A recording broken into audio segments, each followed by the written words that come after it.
16 जून को भारत सरकार ने टेलीग्राम पर रोक लगा दी। वजह थी नीट री एग्जाम से पहले पेपर लीक और चीटिंग से जुड़े हुए नेटवर्क्स पर लगाम लगाना। प्लेटफॉर्म को 22 जून तक ब्लॉक रखने का फैसला लिया गया। इस फैसले के बाद टेलीग्राम के फाउंडर पावेल दुरोव ने इसका विरोध किया। कहा कि अगर कुछ लोग प्लेटफॉर्म का गलत इस्तेमाल कर रहे हैं तो एक्शन सिर्फ उन्हीं के खिलाफ होना चाहिए, लेकिन इसकी सजा टेलीग्राम के 15 करोड़ से भी ज्यादा भारतीय यूजर्स को क्यों मिले। दुरोव की नाराजगी सिर्फ यहीं तक नहीं रुकी। अब उन्होंने टेलीकॉम कंपनी रिलायंस जियो पर एक आरोप लगाया है, ये कि रिलायंस इंटरनेट कनेक्टिविटी में दखल दे रही है।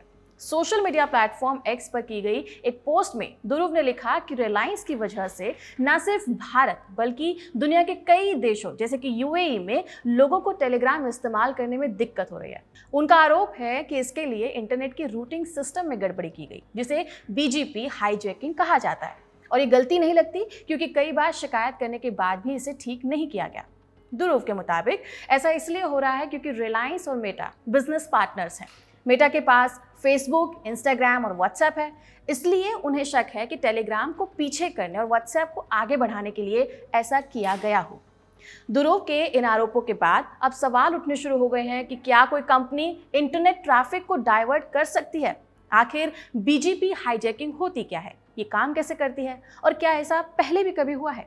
इन सवालों का जवाब समझने के लिए पहले हमें इंटरनेट के उस हिस्से को समझना होगा जिसके बारे में आम लोगों को कम जानकारी है, यानी कि बीजीपी, जिसका फुल फॉर्म है बॉर्डर गेटवे प्रोटोकॉल।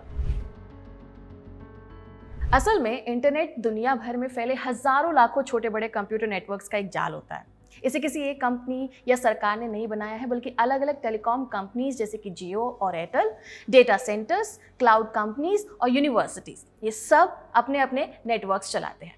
इन बड़े नेटवर्क्स को टेक्निकल भाषा में कहा जाता है ऑटोनॉमस सिस्टम, और हर ऑटोनॉमस सिस्टम का एक यूनिक नंबर होता है जिसे ASN यानी कि ऑटोनॉमस सिस्टम नंबर कहा जाता है।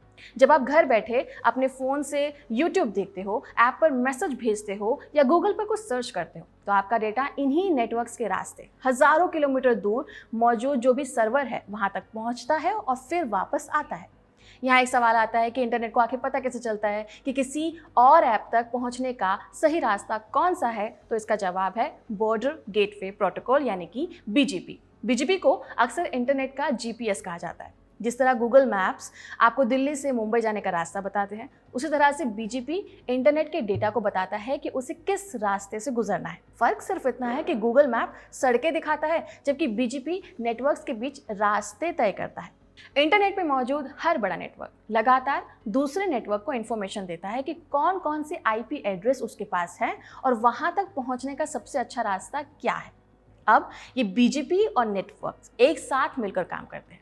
नेटवर्क ये बताते हैं कि वो किसी मैसेज को कितना जल्दी और कितने सही तरीके से अपनी रास्ते या अपनी जगह से भेज सकते हैं, और BGP उसी हिसाब से ट्रैफिक को मूव करता है। लेकिन अगर कोई नेटवर्क इस प्रोसेस को मिसलीड कर दे, यानी कि अब अगर किसी नेटवर्क का एक राउटर गलती से या जानबूझकर ये कह दे कि इस ऐप के सारे सर्वर मेरे रास्ते सबसे जल्दी पहुंच सकते हैं, तो दुनिया भर के राउटर ये सोचते हैं कि यही सबसे तेज, सही और अच्छा रास्ता है, तो अपना ट्रैफिक उसी तरफ भेजना शुरू कर देते हैं।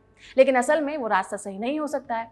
अब अगर उस नेटवर्क ने ट्रैफिक को रोक दिया, स्लो कर दिया या बीच में ही ड्रॉप कर दिया, तो यूजर्स को लगेगा ना कि फलाना ऐप काम नहीं कर रहा है या फिर बहुत स्लो चल रहा है। इसे ही कहते हैं BGP हाईजैकिंग। BGP में कोई सिक्योरिटी चेक नहीं होता है, इसलिए हमें पता नहीं चल पाता है कि सच और झूठ क्या है। मतलब कि अगर कोई नेटवर्क मिसलीड कर रहा है तो इसका तुरंत पता नहीं चलता है, इसलिए ऐसी गलती होने की संभावना बनी रहती है। इसी बैकग्राउंड में टेलीग्राम वाला भी मामला जुड़ता है, जहां पर आरोप यह है कि कुछ गलत रास्तों की वजह से टेलीग्राम तक जाने वाला ट्रैफिक सही तरीके से वहां नहीं पहुंच पाया। पावेल दुरोव ने ठीक यही आरोप लगाया है कि रिलायंस ने टेलीग्राम के IP प्रीफिक्स के लिए अनऑथराइज्ड BGP अनाउंसमेंट किए, जिससे भारत के बाहर भी यूजर्स को दिक्कत हुई है। देखिए, इंटरनेट के इतिहास में कई बार BGP से जुड़े ऐसे बहुत सारे इंसिडेंट्स हो चुके हैं। सबसे मशहूर किस्सा है 2008 का YouTube पाकिस्तान इंसिडेंट का। उस समय पाकिस्तान की टेलीकॉम कंपनी ने YouTube को ब्लॉक करने की कोशिश की थी। इसके लिए उन्होंने BGP के जरिए अपने नेटवर्क में इंफॉर्मेशन दी कि YouTube का ट्रैफिक उनके रास्ते से सही और जल्दी पहुंचेगा। असल में उसका इरादा सिर्फ पाकिस्तान के अंदर यूट्यूब को रोकना था, लेकिन गलती ये हो गई कि ये गलत जानकारी पूरे इंटरनेट में फैल गई और इसलिए दुनिया भर के कई नेटवर्क्स ने उस मिस इन्फॉर्मेशन पर भरोसा कर लिया।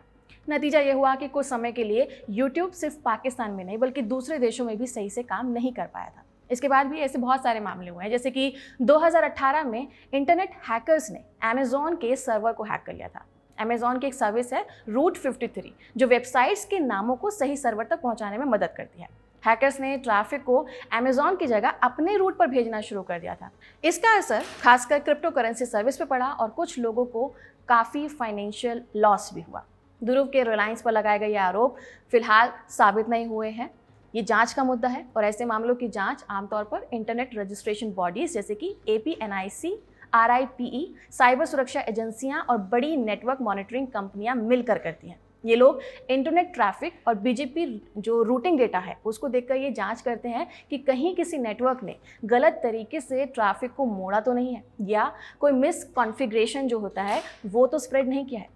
फिलहाल रिलायंस जियो की तरफ से इस हाईजैकिंग वाले आरोप पर कोई स्टेटमेंट नहीं आया। जब आएगा तो आपको इन्फॉर्म किया जाएगा। फिलहाल इस खबर में इतना ही। आपका इस पर क्या कहना है कमेंट सेक्शन में ज़रूर बताइएगा।